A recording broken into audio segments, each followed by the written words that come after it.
자, 먼저 월간 뉴스레터 박명수 큐레이터 함께하도록 하죠. 어서 오세요. 네, 안녕하세요. 네, 반갑습니다. 유가가 5%나 올랐어요. 맞아요. 이거 뭔가 협상이 안 된다는 소리죠? 트럼프 대통령이 뭔가 이제 결과를 전해줬어야 되는데 결과가 아니라 이제 트윗이 아니죠. 트루스 소셜. 트루스 트루스 소셜. 소셜에 본인의 의견과 입장을 밝혔는데 저희 어제 봤잖아요. 네. 그러니까 이제 공격을 하는 게 아니라 경제적인 제재로 약간 선회한다. 그런 비슷한 내용을 좀 실었습니다.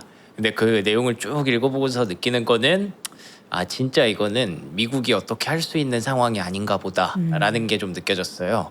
할 수 있는 게 별로 없나 보다라는 느낌이 좀 들었고 아마도 유가가 그래서 좀 올라간 것 같습니다. 네. 그러면서 금리를 또 건드렸어요.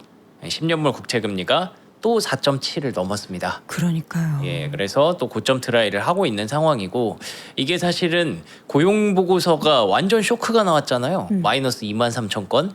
그 정도면은 사실 금리가 좀 드라마틱하게 떨어져도 이상하지 않은 그런 숫자였거든요. 그렇죠. 근데 그러면 둘 중 하나겠죠. 고용에 대해서 신뢰를 하지 않거나 아니면 이번 주에 예정된 CPI가 궁금하거나 그렇죠. 예, 그래서 저는 후자라고 생각을 해요. 네. 그래서 CPI 대기장세라고 지금 보고 있고요.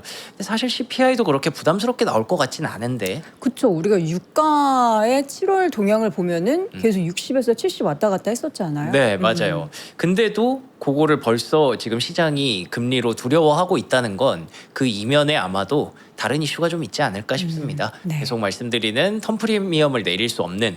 그러니까 오늘도 사실 필라델피아 반도체 지수 말씀해 주셨는데 그게 샌디스크는 올랐어요. 진짜로 샌디스크는 장중에 4%까지 올라가는 모습도 있었고요. 지난주에 실적 발표하고 나서 좀 과도한 실망감이 부각이 됐기 때문에 그에 따라서 저가 매수세에 유입되면서 괜찮은 흐름을 또 보여주기도 했거든요. 근데 오히려 오늘은 엔비디아랑 인텔이 문제였습니다. 엔비디아도 자금 조달, 인텔도 자금 조달. 그러니까 이제 자금 조달 이슈가 전해지면서 결국에는 금리가 떨어지기가 좀 어려운 거죠. 그런 상황에서 말씀해 주신 대로 이 정도 그래도 약보합이면은 뭐 지수는 선전했다라고 봐야 될 것 같고요.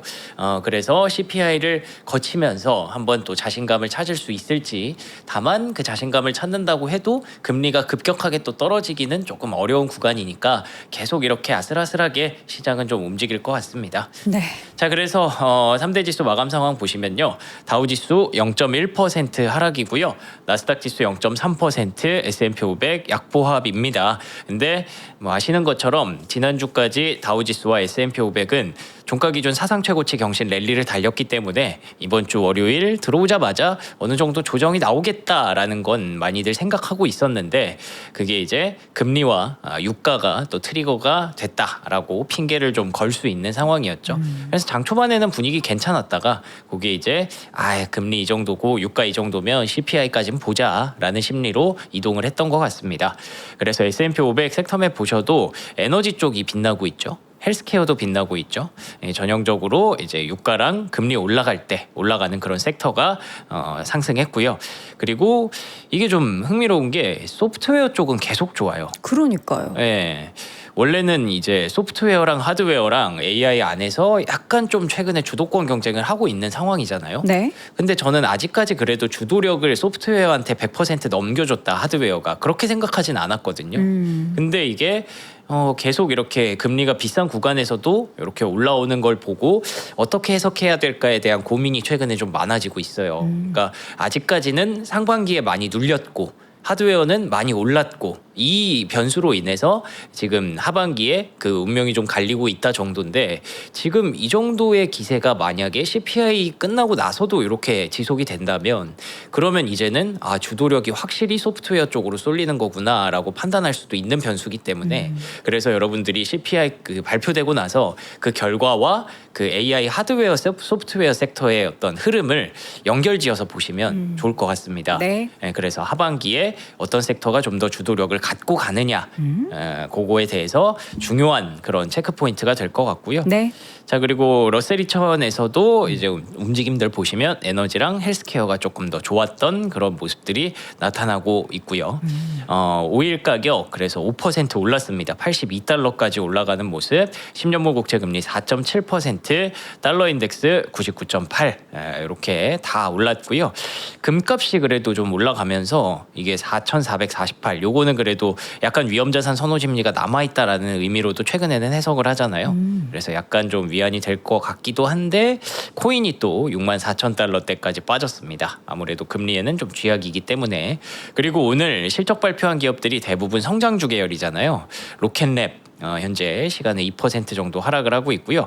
힘스에너스도 2.7% 하락, 그리고 AST 스페이스 모바일도 2% 하락 이렇게 나타나고 있습니다. 그래서 전반적으로 금리에는 조금 아쉬운 종목들이 있었기 때문에 오늘 실적 발표일이 별로 좀 날을 잘못 잡은 거죠. 하필 4.7% 올라가는 날 이렇게 나오기도 했고, 뭐 실적에 대해서 크게 기대할 종목들이 아니었기 때문에 그게 조금 일정이 좀 빗나갔다. 근데 다만 플러그 파워는 좀 괜찮습니다. 8.5%. 8%. 아무래도 증시는 또 새로운 걸 또 좋아하기 때문에 오랜만에 보는 종목이죠. 이거 수소 관련주, 네. 수소 연료전지 관련주인데 계속 주가가 별로 안 좋았거든요. 그러다 보니까 오늘은 실적 발표하고 약간 불확실성 완화하는 그런 움직임이 이 종목 하나 정도에서는 나오기도 했습니다. 네. 요즘에 주변에 어때요? 주식 얘기하는 빈도가 굉장히 줄었죠. 주식 얘기요. 그렇죠. 네. 저는 그것보다 체감상으로 느껴지는 게 어떤 거? 제가 약간 덜 피곤해졌어요.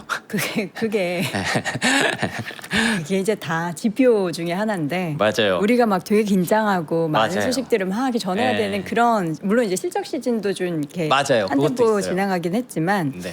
제 주변에서도 그렇고 이제 질문의 횟수나 이제 우리 시청자분들의 그런 반응의 횟수나 이런 것들이 많이 줄어서 이게 좋은 시그널이 사실 아닌 거잖아요. 막 이게 고점에 올라서 여러분들이 많이 이제 수익 보고 그렇게 얘기하는 게 아니라 많이 포기하신 것 같아가지고. 근데 어쨌든 이렇게 주식시장이 네. 항상 좋아질 때가 있고 나빠질 때가 있잖아요. 맞아요. 지금은 막 좋았다가 거기에서 엄청 예민해서 막 불붙었다가 그러다가 이제는 조금 이제 내려놓으시고 이제 안정을 찾는 그런 분위기인 것 같거든요. 안정. 예. 제발 안정이었어요. 그 침체 뭐 아이, 하락장 아니고요. 이런 거 말고요. 그리고 나서 이제 안정이었으면. 여기서 이제 조금 쉬시다가 다시 이제 하는 구간이 오겠죠. 그렇죠. 예, 그 시간이 여러분들도 필요할 것 같습니다. 네, 너무 또 새벽부터 일어났었던 그 루틴 힘들었잖아요. 조금 쉬시다가 이제 찬바람이 이제 살살 불고 있습니다. 낮에도 찬바람 불 때쯤이면 우리 시장에서는 또 여러분의 계좌에서는 뜨끈한 수익이 좀 만들어지기를 바라보면서 오늘 이슈 하나씩 열어보겠습니다. CPI 대기 장세, 이번 주에 이제 물가지표 CPI, PPI가 발표가 되죠. 맞습니다. 수요일에 발표가 되기 네. 때문에 이번 주 아마 월화는 그냥 쏘쏘할 것 같아요. 네, CPI 확인하고 싶은 그런 심리가 많기 때문에. 근데 지금 3.3%로 예상하고 있지만 3.3% 저는 나올 것 같기는 하거든요. 혹은 하회하거나. 근데 문제는 국채 수익률이 계속 상승하고 있다는 게 문제죠. 그래서 지금 4.7%까지 올라간 10년물 국채 금리가 계속 신경이 쓰인다라는 점은 사실 어제 제가 잠깐 그 클로징 벨 이렇게 지나가면서 봤는데 채팅에 그런 얘기가 있더라고요.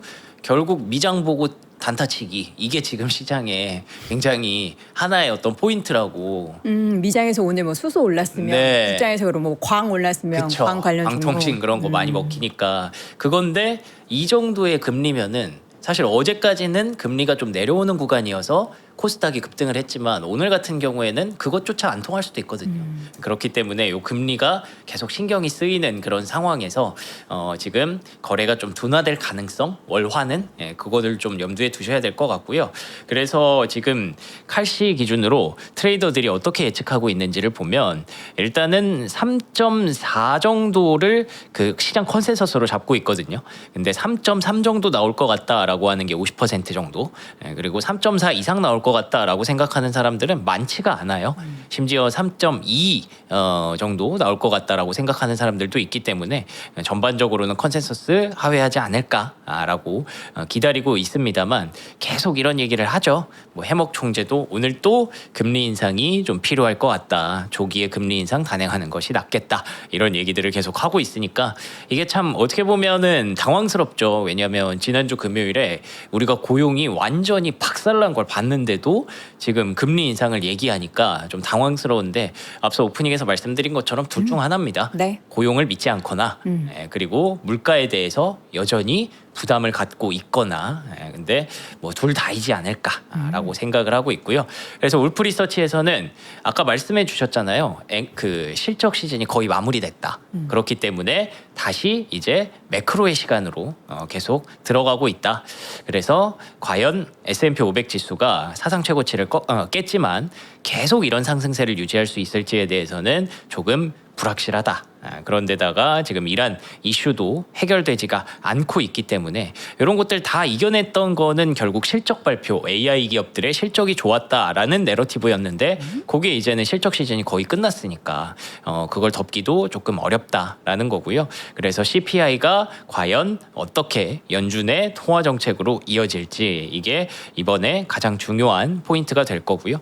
9월 회의, 이번 달에는 회의가 없습니다. 이번 달에는 잭슨홀 미팅이 있고 다음 달에 회의가 있는데 계속 그때까지는 이런 얘기를 아마 뻔하죠. 계속 할 겁니다. 그래서 우리가 아무리 물가 떨어지잖아, 뭐 그거 문제 아니잖아라고 해도 시장은 계속 뭐 이런 사람들 한 번씩 나와서 계속 얘기를 할 거니까 그에 따라서 여러분들이 주식의 어떤 포트폴리오도 잘 갖춰 놓으시는 게 지금은 필요하지 않을까 싶네요. 네. 이 가운데 BOJ에서는 9월에 그러니까 다음 달에 있어서의 추가적인 금리 인상의 가능성을 시사를 했다.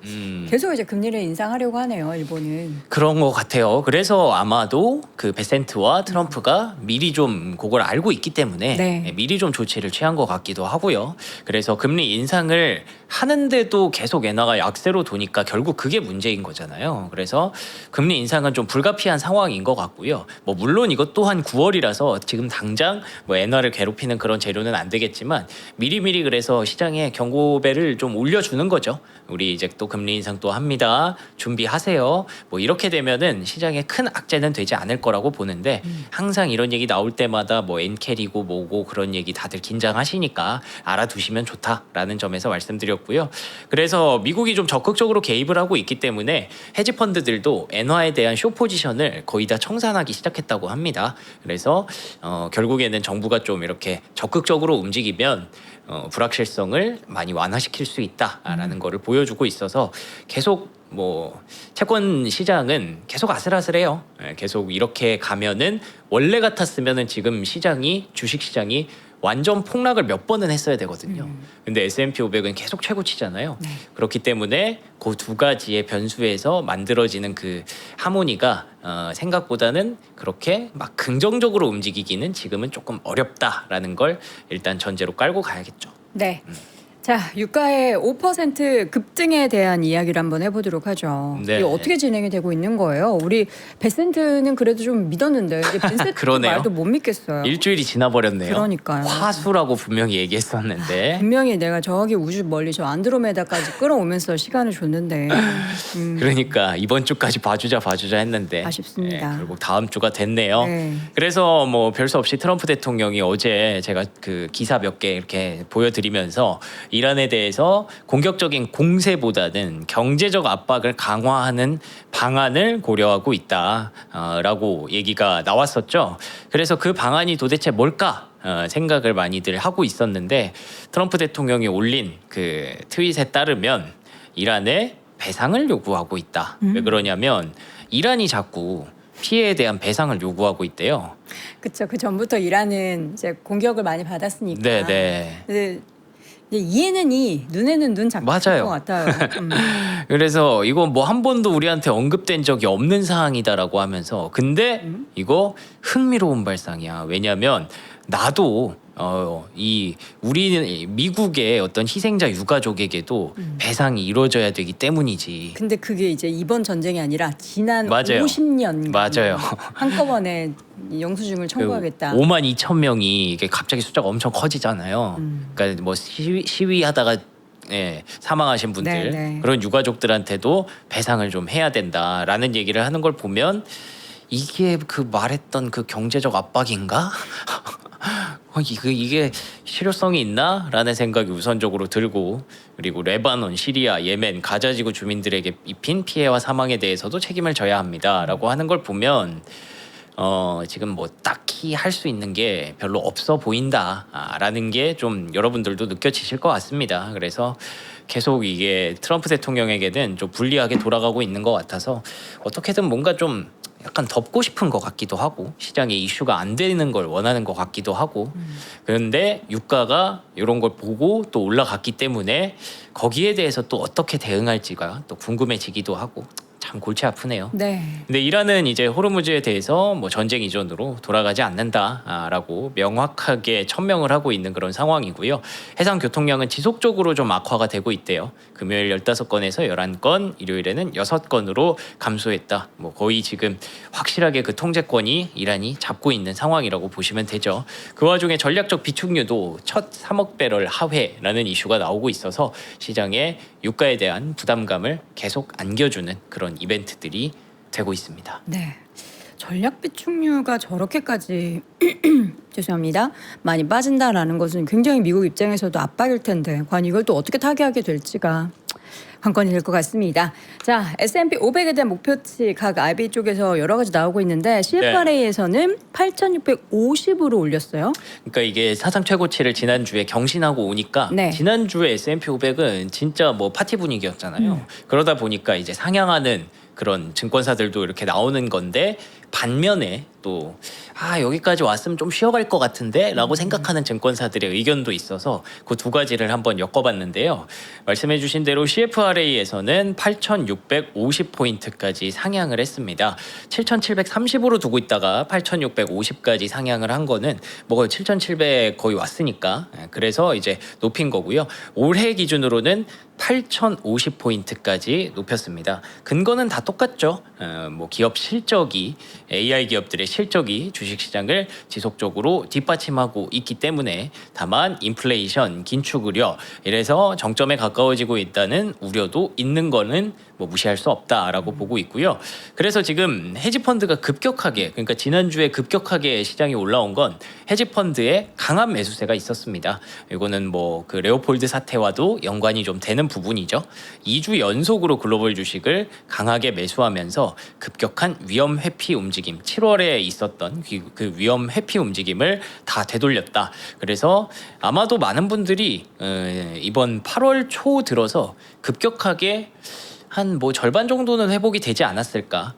그 미국 주식을 어느 정도 좀 잘 포트폴리오를 잘 구성해 놓으신 분들은 절반 정도는 회복이 되지 않았을까라는 생각이 들어요. 저도 뭐 이렇게 깜짝 급락과 깜짝 급등이 나올 줄은 상상하기 어려웠는데, 헤지펀드의 움직임이 그만큼 강력하구나라는 걸 다시 한번 확인할 수가 있었고요. 실제로 기술주가 정말 역대급 순유입이 계속 지속되고 있는 거 여러분들 알고 계시죠?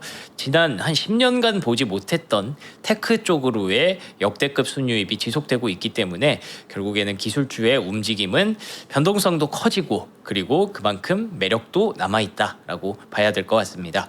그래서 에버코어에서는 S&P 500 9,000선 돌파 가능성, 강세 시나리오에 대한 가능성이 더욱 높아졌다. 어제도 보여드렸지만 S&P 500이 사상 최고가를 찍고 나면 6개월 동안 한 15번 중에 17번 중에 12번 정도가 6개월 동안 플러스를 만들어내는 기록이 있었기 때문에, 그래서 포모 매수, 지금 이거 못 쫓아가면은 안 될 것 같은데 하는 그런 포모를 슬슬 투자자들이 느끼기 시작했다는 점에서 긍정적인 관점들이 많이 나오고 있습니다. 네. 긍정적인 관점이 우리 시장에도 좀 영향같이 있었으면 좋겠다라는 그런 생각이 듭니다. 다음 이슈 한번 볼까요? 근데 이제 조금은 다른 의견, 반대 펼치고 의견. 있는 그 증권사들의 모습도 좀 보여드려야 될 것 같아서 가져와 봤는데요. JP모건에서도 S&P 500 목표치를 8,000포인트로 상향하기는 했어요. 뭐 견조한 실적과 AI 투자 이런 것들로 인해서 이유를 들었는데 변수가 계속 있습니다. 뭐냐면 기술주가 하반기에 두드러진 성과를 보일 것으로 예상하지는 않는다. 아무래도 기술주가 워낙에 좀 강했기 때문에 그래서 기술주보다 순환과 확대를 예상하고 있다. 그래서 변동성은 당분간 지속될 가능성이 높고 변동성이 지속된다는 건 결국에는 해치 자산이 좀 필요하다는 뜻이고 네. 그래서 그 해치 자산들이 움직이면서 S&P 500은 그 순환과 확대의 흐름으로 서서히 올라갈 것이다 라고 보고 있는 상황이라서 그 종목 선택이 조금 달라질 수 있다는 거 JP모건에서 얘기를 했고요. 그래서 헬스케어라든지 필수 소비재라든지 이런 방어적 순환매가 몇 주 동안 지속될 가능성이 높다라고 시장에서 보고 있습니다. 그래서 은행, 광업, 산업재, 소비재 보고 있고요. 반도체 시장도 이제 안정화가 되고 있다는 점 외사에서 계속 얘기하고 있는 부분들이죠. 조금씩 이제 변동성을 줄이고 있기 때문에 그러면 또 추가적인 상승을 뒷받침할 수 있을 것이다. 사실 반도체가 요즘 뭐 원래 성장주로 상반기에 보다가 이제 또 그 사이클 얘기 좀 하면서 뭐 시클리컬이다 이렇게 얘기하잖아요. 근데 따지고 보면 지금 그 시클리컬 쪽으로 시세가 돌고 있는 거라서 맞아요. 그럼 반도체 시클리컬로 볼 거면 지금 보내줘야 돼요. 그러네요. 반도체 시클리컬이라고 지금 평가할 거면 같이 맞아요. 올라가야죠. 네. 억울하네 갑자기. 그래서 이제는 조금 안정세를 찾고 다시 조금이나마 반등할 그 모색을 하고 있다. 이렇게 보고 있습니다. JP모건에서. 자, 어쨌든 여러분들 제가 또 갑자기 반도체 얘기에 또 흥분했던 여러분들 또 반도체만 그렇게 얘기 그러지 마시고 이제 다 같이 우리 아니까요. 고기 올라야지 우리 시장도 이제 같이 좀 이렇게 힘을 더 받을 수 있으니까요. 네. 자, 뭐 BTIG 더 이상 쥐어짤 힘이 없다.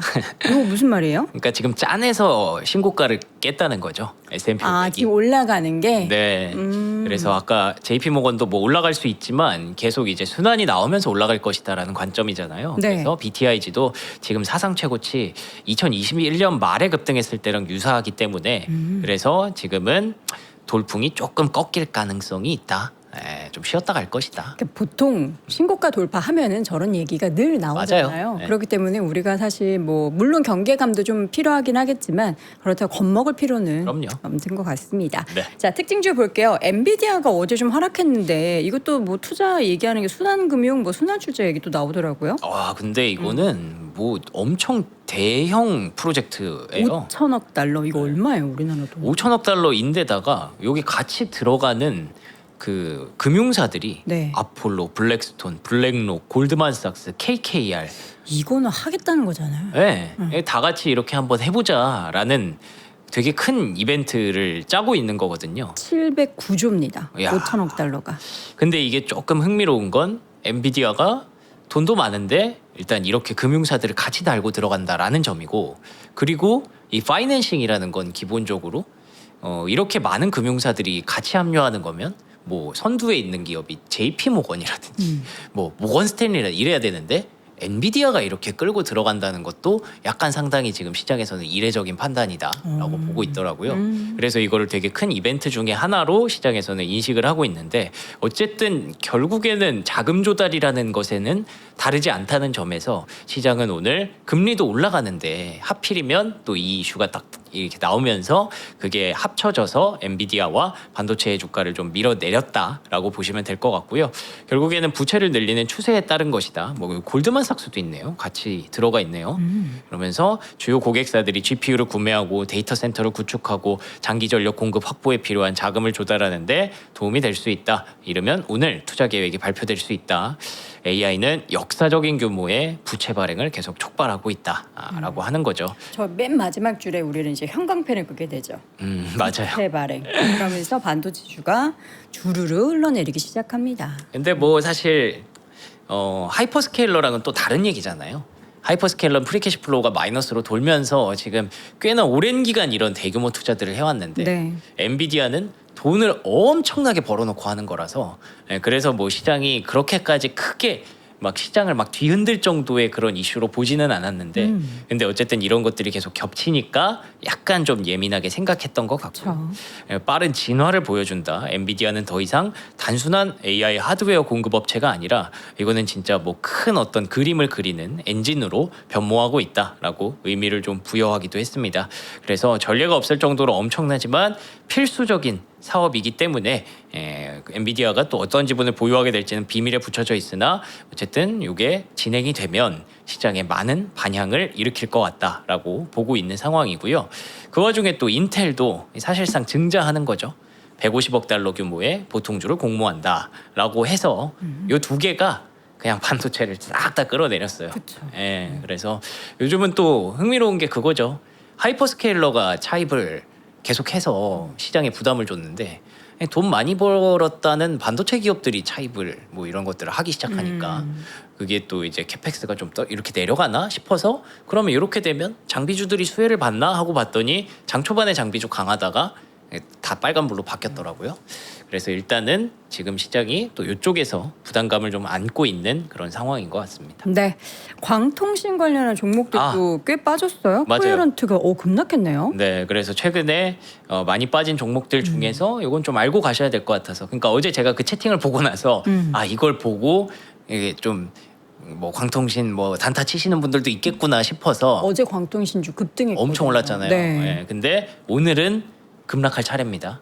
요거 참고하시라고 요거 하나 넣어드렸고요. 네. 이게 뭐 어떤 이벤트적으로 펀더멘털적으로 좋아서 막 올라온 것도 아니고 그냥 많이 올라서 문제 있어서 내린 것도 아니잖아요. 지금. 그냥 계속 돌고 있는 거죠. 예, 그래서 어제 올랐을 때 말씀드린 것도 제가 분명히 말씀드렸던 게 이게 그 ETF 출시 있었고 트럼프 대통령의 중국 광통신 제재 요 두 개는 사실 펀더멘털을 개선하는 이슈는 아니기 때문에 근데 또 실제로 중국을 제재하는 게 이게 어려울 거다. 그 되게 네, 맞아요. 비중이 크다면서요. 그렇다고 하더라고요. 된다고 했나? 그렇게 되면은 오히려 미국이 타격을 받을 수 있다 뭐 이런 얘기도 있어서 그게 실효성이 없다는 얘기도 있고 네. 그래서 그냥 그 정상회담용 카드라는 얘기들도 있는데 어쨌든 지금은 계속 이렇게 성장주 안에서 순환매 그리고 뭐 매매 단타 뭐 이런 흐름들이 계속 돌고 있기 때문에 유의하셔서 접근하셔야 될 것 같습니다. TSMC는 7월 매출이 전년비 45% 증가. 맞습니다.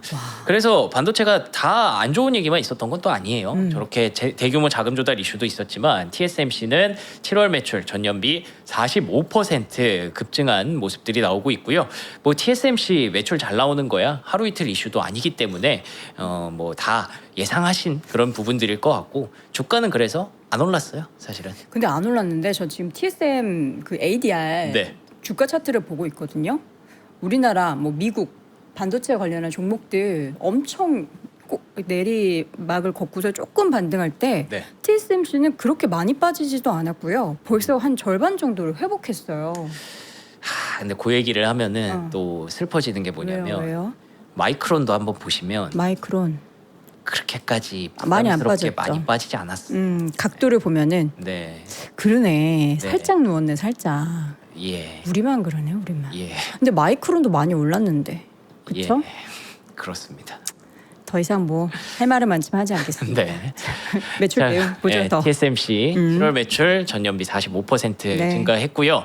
그래서 뭐 반도체 쪽에 여전히 뭐 AI는 잘 돌아가고 GPU, CPU 잘 팔리고 있기 때문에 설계는 잘 하고 있다라는 점이었고 마이크론이 고객들이 메모리 가격이 올라도 대체로 둔감하다. 데이터 센터 수요는 너무 강해서 고객 수요의 절반도 충족하지 못하고 있고 앞으로 향후 몇 년간 지속될 것이다 라고 하면서 마이크론 주가는 못 올랐지만 그래도 샌디스크 주가가 한 2% 정도 종가 기준으로 상승으로 마감을 했습니다. 네. 그리고 미주호도 브로드컴에서 아니 이렇게 TSMC도 잘 되고 다들 맞춤형 AI 칩 만든다고 난린데 그럼 브로드컴이 할 일이 많아지지 않겠어? 라고 하면서 긍정적인 평가를 내리기도 했고요. 네. HPE에 대해서는 모건 스탠리가 투자 의견을 상향했습니다.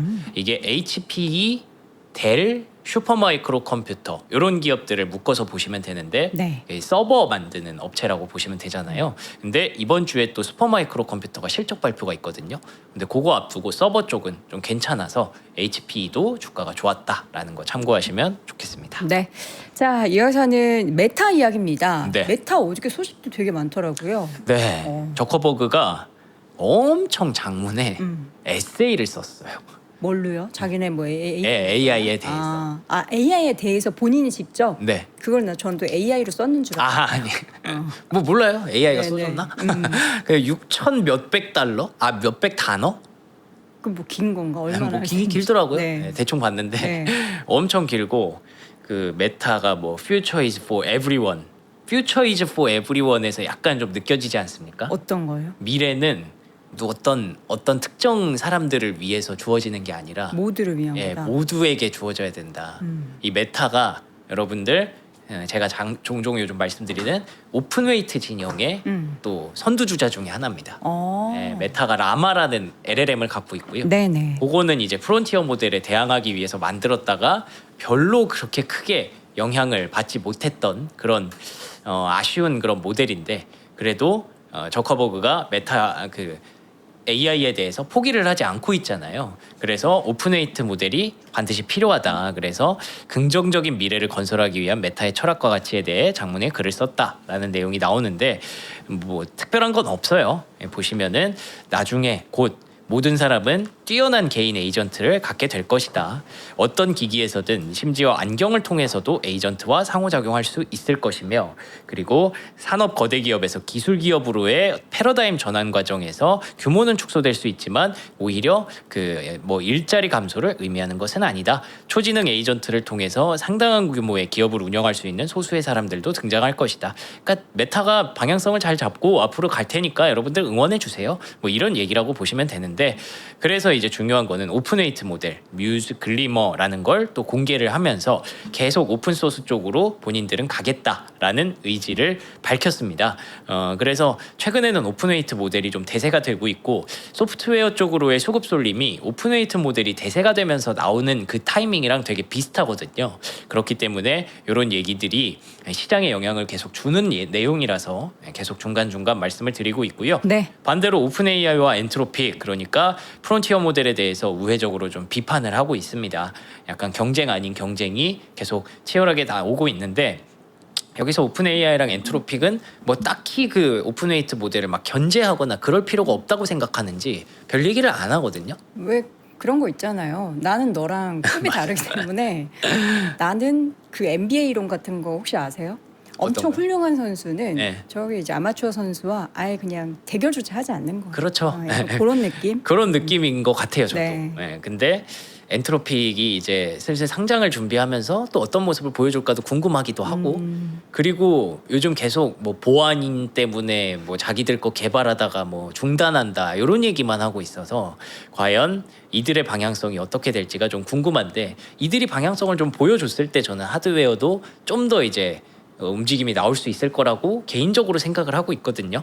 그래서 이런 흐름들도 한번 보십사 해서 챙겨 와봤습니다. 자, 마이크로소프트도 요게 칩이죠. 맞습니다. 아이야. 네, 이거 TSMC에 또 그렇겠죠. 오픈했다면서요. 네, 그 또 브로드컴이 연결돼 있지 않을까요? 네, 그래서 마이크로소프트가 마이야 생산량을 확대한다라는 계획이 전해졌고요. 네. 이거는 사실 뭐 하이퍼스케일러가 주가가 잘 안 빠지는 배경이라고 저는 생각을 합니다. 그러니까 자체 칩이 계속 있다는 것 자체가 뭐 그게 어느 정도의 효율을 내느냐의 문제도 있겠지만 근데 기본적으로 칩 가격에 쓰는 돈을 확 줄여낼 수 있기 때문에 네. 그래서 비용적으로 계속 컨트롤을 할 수 있다는 점 그래서 차세대 마이야 300 AI 칩 생산량을 대폭 늘릴 계획 TSMC와 협의 중이다라고 얘기를 하고 있습니다. 엔트로픽과 같은 주요 애저 고객을 확보하기 위한 것이라고 하고요. 최첨단 엔비디아 칩보다 운영 비용이 3에서 40% 저렴하다고 하네요. 그래서 마이크로소프트의 최근에 차트 한번 보셨어요 혹시? 아니요? 한번 보여드릴까요? 한번 볼까요? 이 요새 종목이 마이크로소프트 좋잖아요. 별로 막 그렇게 매력적인 종목으로 안 느껴졌었잖아요. 네. 와, 여기가 있습니다. 네. 뭐야? 하이퍼스케일러 중에 제일 강해요. 최근에 단기 탄력은. 아니 이렇게 올라가는 거는 예고를 좀 해주고 올라가지. 미국의 소프트웨어 쪽에 와. 꽤 많더라고요. 여러분 혹시 이제 보실 수 있는 분들은 보시고요. 네. 이게 이제 급락하기 전 고점이 한 400달러대 그리고 지난 2월 주가가 476달러대가 높은 가격대였는데 지금 500달러를 넘어섰습니다.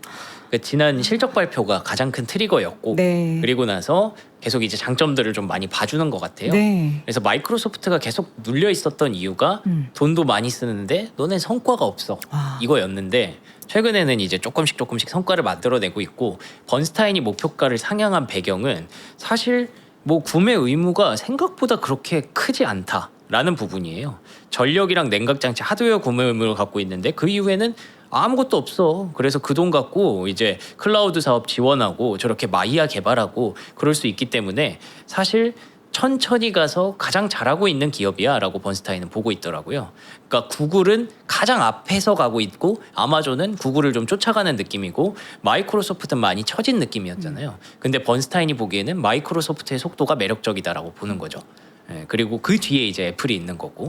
예, 근데 번스타인이 그래서 목표가를 상향하기도 했다라는 점 참고하시면 되겠습니다. 자, 먼데이닷컴은 가이던스가 예상치를 하회했어요. 지금 빨간불이 꽤 들어와 있어요. 맞습니다. 그래서 소프트웨어 쪽이 계속 좋다고 해서 혹시 아무거나 막 사시면 안 된다라는 네. 것들을 말씀드리기 위해서 여전히 소프트웨어는 계속 그 옥석 가리기가 진행 중이라고 보시면 될 것 같습니다. 그래서 옥을 가리는 데에 시간이 조금 필요한데 옥으로 판정을 받으면 확 급등을 하게 되는 거죠. 네, 그런 현상이 발생하고 있고요. 그래서 원데이닷컴은 어제 말씀드렸던 사스포칼립스 우려를 많이 해소했는데 네. 사스 기업이라서 좀 주목하고 있었는데 가이던스 예상치를 하회하면서 조금 아쉬운 그런 모습이 보여졌고요. 클라우드 플레어도 또 전환 사채를 발행한다고 해서 잘 가던 주가가 살짝 좀 내려왔습니다. 근데 어제 그 아카마이 조금 아쉬웠다고 한 게 바로 주가 올라갔고요. 데이터독도 지난번에 실적 발표 급락하다가 요거 저희 구독자분들이랑 요거 이렇게까지 떨어질 게 아닌 것 같은데요 라고 말씀을 드렸었는데 그 이후에 아주 급반등이 나와가지고 이런 종목들은 계속 그 어느 정도 AI가 있어도 해자를 갖출 수 있는 종목이라고 보여지는 그 몇 개 기준들이 있거든요. 네. 그런 것들을 잘 참고하셔서 소프트웨어를 잘 선별적으로 매매하시기 바라겠습니다. 어제 이제 애플의 주가가 밤사이 좀 하락했었던 건 목표 주가 하향 얘기가 있었는데 네. 이유가 뭘까요? 요거는 그냥 간단하게 말씀드리면 애플이 유리 소재의 아이폰을 스페셜로 이번에 뭐 몇 주년인가 그런가 봐요. 네. 그래가지고 10주년. 아이폰 20주년. 그래서 아예 다 유리로 하려고 했었대요. 뭐 뒤에도요?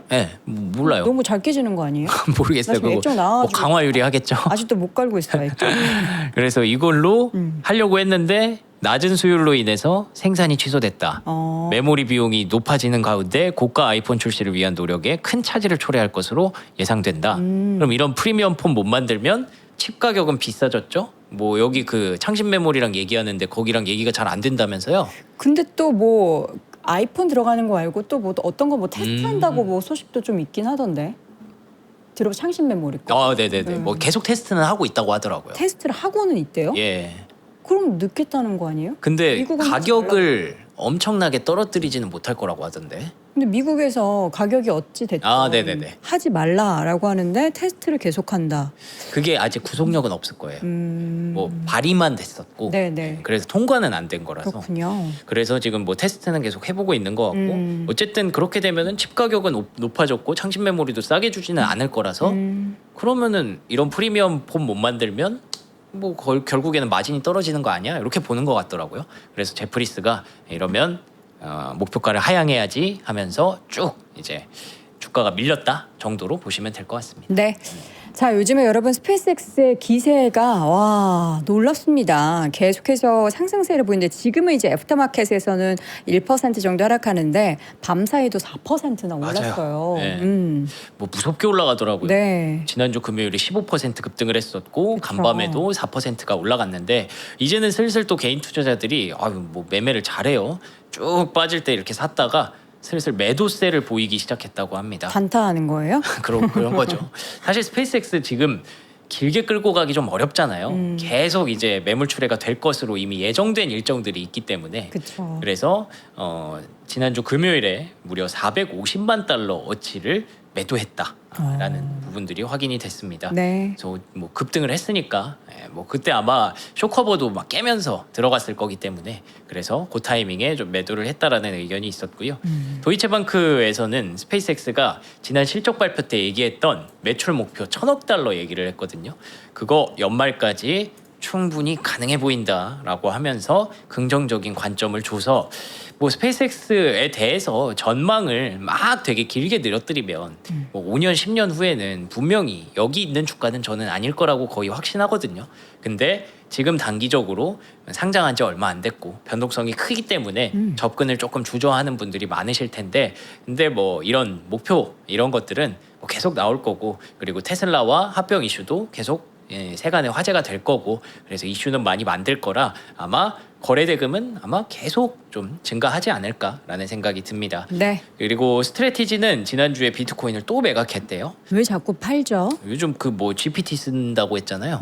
GPT한테 물어봤더니 뭐 이거 유동화했을 때 이렇게 전략이 되더라 뭐 이런 얘기 어제도 했었거든요. 네네. 또 팔라고 했는지 1,700개를 또 매각을 했다고 합니다. 700개. 네, 그래서 1억 860만 달러를 조달했다. 그래서 우선주를 또 매입했다라는 게 확인이 됐는데 네. 비트마인은 반대로 계속 이더리움을 삽니다. 요즘 이 비트마인이랑 스트래티지의 전략이 완전히 반대네요. 바뀌어가지고 누가 주가의 수혜를 받을까 이게 되게 궁금해졌어요. 누가 최종 승리자가 될까? 예, 팔기 시작한 기업과 계속 사는 기업 누구를 시장에선 더 좋다고 볼까 이게 좀 궁금해지더라고요. 모르겠어요. 비트코인 얘기를 우리가 막 하려고 이거 조금 올라옵니다. 65,000달러 막 얘기하다가 다시 또 이렇게 내려가니까 맞아요. 잘 모르겠어요. 그 배경은 클래러티 법안이 이제 아예 9월로 미뤄졌어요. 아 결국 네. 결국 8월에 안 되는 걸로 됐고 네. 아예 9월로 미뤄져서 또 이제 좀 빠졌다라고 보시면 되는데 톰리도 그에 대해서 좀 실망했다고 밝혔지만 금리 인상 가능성이 줄었기 때문에 뭐 호재가 되지 않을까 바닥은 잘 잡아주지 않을까라고 보고 있고요. 요거는 그 개별주일 수도 있는데 바이오 쪽 헬스케어 쪽이 좋았는데 그 중에서 오늘 엄청 급등했던 종목이 하나 있어요. 40% 앱셀레라라는 종목이고 앱셀레라. 네. 폐경 관련해서 안면 홍조 증상이 있다면서요? 저는 잘 몰랐는데. 와 이거 우리 이제 어머님들 예, 예. 예, 굉장히 오. 얼굴이 갑자기 빨개져서 막 열이 그래요? 올라서 그것 때문에 스트레스 진짜 많이 오. 받으시거든요. 그거에 대해서 유의미한 감소를 보이는 이상 결과를 이거 발표했다고 해서 좋을 것 같아요. 네. 이 주가가 40% 가까이 급등을 하는 그런 모습들도 있었다. 네. 여기까지 하면 될 것 같습니다. 자 이렇게 이야기를 이거 나머지 특징을 네네. 안 해도 돼요? 쭉 한번 그냥 네네네. 정리해 드릴게요. 아처 에비에이션의 주가가 올라갔는데 네. 이게 이제 수직 이착륙기 뭐 예전에 그 UAM 이런 거 오랜만에 조비 에비에이션, 아처 에비에이션 기억하시는 분들 많을 텐데 보잉의 자회사 3개를 가져갔다고 하더라고요. 네. 그러면서 보잉은 아처의 지분을 가져갔습니다. 이렇게 되면은 아처 입장에서 상당히 긍정적이죠. 사실 불안불안한 기업이었는데 보잉이 지분 인수하면서 자회사를 거의 맡긴 셈이나 다름없기 때문에 그래서 아처 에비에이션을 좀 키워주려나 하는 마음에 주가가 좀 급등하기도 했는데요.